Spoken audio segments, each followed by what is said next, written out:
Quaid Azam, Part 223. The Viceroy realized that while such a conference could perhaps compromise the Congress claim of representing all of India, but it would then also confirm the Congress allegation that Jinnah was working for the British government.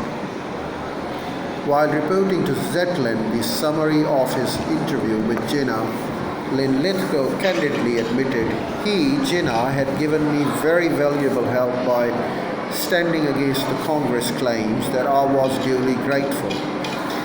It was clear that if Mr. Jinnah, had supported the Congress demand and confronted me with a joint demand, the strain upon me and His Majesty's government would have been very great indeed. I thought, therefore, I could claim to have a vested interest in his position. The above quote explains in plain terms the reason behind the British efforts to encourage the League. They were, after all, engaged in a war and a life and death effort for the British. It would have been virtually impossible not to concede the Congress demands, which effectively amounted to independence, if they had the backing of the Muslim League too. That is why the Raj, it was clearly a priority to somehow prevent the League from joining hands with Congress.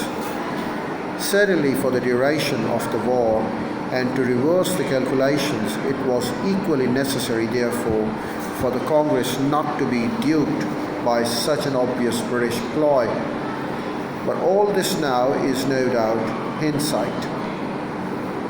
The Viceroy, though, gave a different version for public consumption. He said that he had begged the leaders in most earnest manner to spare no endeavor to reach an agreement, and emphasized that it was essentially a question affecting Indians alone, and on which agreement between the Indians themselves was essential.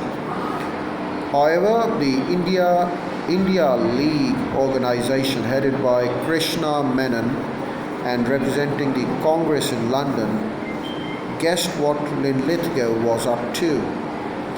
It issued a rejoinder denying that the talks between the Congress and the Muslim League had broken down on communal issues, and claimed that Jinnah had raised no such objections.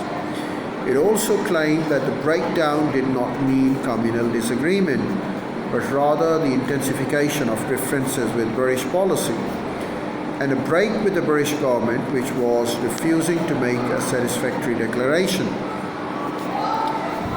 India League's statement created some consternation in the India office.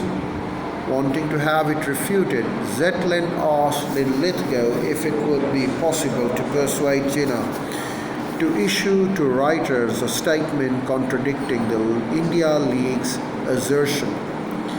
Such a reply would be given widest publicity both in Britain and the United States. Jinnah evinced interest and promised to give a befitting reply, but on a suitable occasion. There is no clear evidence, however, to show that Jinnah ever did give the befitting reply. In the third week of December 1939, while corresponding with Nehru for exploring the means of a detente between the Congress and the League, Jinnah did suddenly wear off uncharacteristically and called upon the Muslims to celebrate Deliverance Day.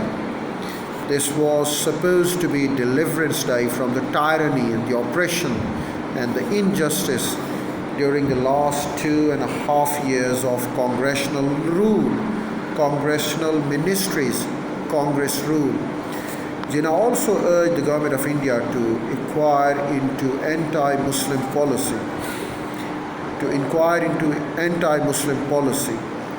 of the Congress ministries. Attempts to persuade him to call off this Deliverance Day failed. His statement was construed as an open attack on the Congress. and it was true, and it was celebrated all throughout India on the advice of Quaid Azam Muhammad Ali Jinnah.